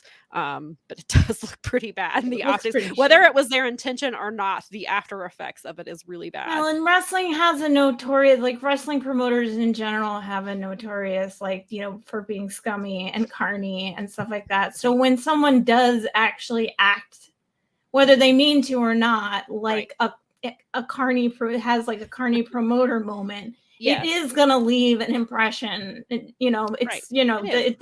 the waves in the water or whatever. But and it's gonna be harmful. It could come back to bite them in the ass, especially when they run Europe. If they don't fix this, and it puts Jon Moxley in a bad spot, even if it was Jon Moxley's fault. If he's and we don't. It's between him and Tony. He's been doing GCW and he booked it himself. Then that is a little on Jon Moxley, but it's also an AEW, because, like you said, they probably knew his schedule, and that they probably gave him no choice, and was like, no, it's in Dayton, it's in Mox country, you have to be there. And they've already asked so much of Jon Moxley. They continue to. It sucks. It puts him in he's apparently not getting his Dublin vacation now. God damn it. You're screwing with his vacation, Tony. But yeah, I hope this. I don't know. I hope they make good. I hope they make good, and I hate it for the fans in Dublin, because that sucks really bad. So I hope they make it up to them somehow, and that Moxley gets to come back, and then maybe he brings Eddie Kingston with him. There you go. That's what I was thinking too. I was like, maybe they'll just both show up soon. Yeah, I hope so, and I hope they do. And then I hope this doesn't become a trend for AEW, because that's a big problem if they do. So hopefully that is not the case, or they fix it. So we have talked quite a long time, real quick. So I'm going to go ahead and let everybody know that you're going to see me again later on this network. Yay! If you haven't gotten enough of me today right now, then I'll be back with Garrett and Mr. Jeff Hawkins from the Dynamite Show, and lots of other fun stuff. And we are going to be doing another episode of The Road to WrestleMania, which is our Fight Game Media we're just all kind of jumping in and following WrestleMania from Rumble to Mania and kind of doing a quick, it's not long, it's an hour or so. You can chime in, you can join us. Same channel that you're on right now. Mm-hmm. Different background. See, if you subscribe, then you'll see it. You can set a reminder. If you already are subscribed to us, which we appreciate, thank you. It'll be wicked easy. You just roll down and you just click the little notify ding-a-ling, and this ding-a-ling will be on at 8 o'clock. So it's 8 o'clock Eastern, 5 o'clock Pacific, and we will be talking about, just some fun stuff about WrestleMania. Daza's trying to start his own WrestleMania fight down here. You're the one who ran him off Facebook there, Daza. Garrett ran him off Facebook for beating him in all those arguments. It's true. It's true. Facebook's stupid algorithm, not understanding that we can all debate wrestling very vehemently and still actually be friends at the end. Oh, Facebook. Social media in general. But it's okay to have those Holocaust deniers on there. Yeah, we love social media. Yeah. Bring back Garrett or we riot. So, yeah, unfortunately, you can only catch Garrett on Twitter and Instagram and places like that right now because Facebook didn't like something he said, and now he's like, yeah, they took his account like sort of months ago. No, sort of banned. We have no idea. Maybe he'll be back, maybe not. I'm hoping he'll have like a resurgence one day, but regardless. So if you're into that, check that out at 8 o'clock tonight Eastern PM. And, Daza trying to get conspiracy theories. Don't start that. Okay. I'm gonna let people. I'm not reading that one out loud. I'm not taking the heat for that one. I don't want Paul to accidentally hear that and have him Brad said it's not the same without Double G. It's not the same without Double G. That is something that's fairly true. But you know what? We're going to keep the torch burning on the Facebook till he gets back for him. So there you go. Because there's still a lot of good stuff. We still have good conversations. And I do like the live threads. I like watching. It's hard to watch Raw. But it's nice to have people that I know are watching. Yeah, I tuned in the other night to watch just a couple of things. And I ended up having to leave it on because I had heard that Rick Boogs was making his return and I had to know when to make the article live. So I had it on because I had to wait for that. And then I got the reminder. I mean, I got the reminder in Royal Rumble, but I got the reminder how much Johnny Gargano's theme song sucks. And I'm so mad. Because Rebel Heart is one of the best theme songs they've had, and then they changed it, and it's terrible, and I hate it so much. I didn't, it was really bad. I felt really bad, but I was like, oh, God, that's Johnny Gargano. I barely recognize him. It's like, what have you done to him, WWE? God, I know. Please do something. But, hey, real quick, before we go, make sure if you don't watch the New Beginning, if you don't watch anything else on the Saturday's New Beginning show, make sure you watch the TMDK. Okay. I saw a clip that it was just scramble there with Ishii and Zack Sabre and the whole crew. I saw the Code Red GIF. You got to watch the whole thing. It's stuff that we love. It's our kind of stuff. To my list of things. If you watch nothing else, and believe me, the Ospreay match was great, and Naito was okay, but that match and it's on the early. You'll love it. Okay, well then I will make sure to check that out. Ichiban Sweet Boy is just it's amazing. You'll love it. You'll love it. So it's so TMDK. It's amazing. Zack Sabre is a wonderful compliment to that group. He is. Yeah, the other night I saw because Jonah was out there and I was like, he says that was part of the plan. And then Jonah got the win. He's going to, I believe Jonah won on Monday and he's going to be in the, what was it? Is it the Elimination Chamber? Oh, right. Yeah, Jonah won. Johnny Gargano. Right, to try and get in. Yeah. Yep. Because it's for the U.S. title, right? I think so. I'm sort of paying attention. Yeah. I mean, the main thing I care about, obviously, is the bloodline stuff. So, but I'm kind of sort of paying attention. We'll see how long that stays, but yeah. But still, come check out Mel. Get an extra dose of Mel this evening if you need it. if you need it. You do. It's like juice. It's like juice. Juice. And we got the juice. We do have the juice here. All right. And on that note, I think it's time for us to leave. Thank you all for joining us for so long. Thank you. Yeah. And thank you for hanging out for 50 episodes. Some of you have been here from the beginning and some of you are probably just watching today. Hopefully you'll come back. They'll come back.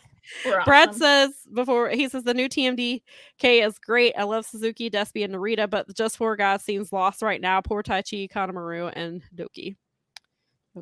I think they'll get there. I think they'll find their footing. Probably. Yeah. All right, everybody. You have a good Sunday. We will see you on the flip side. Bye.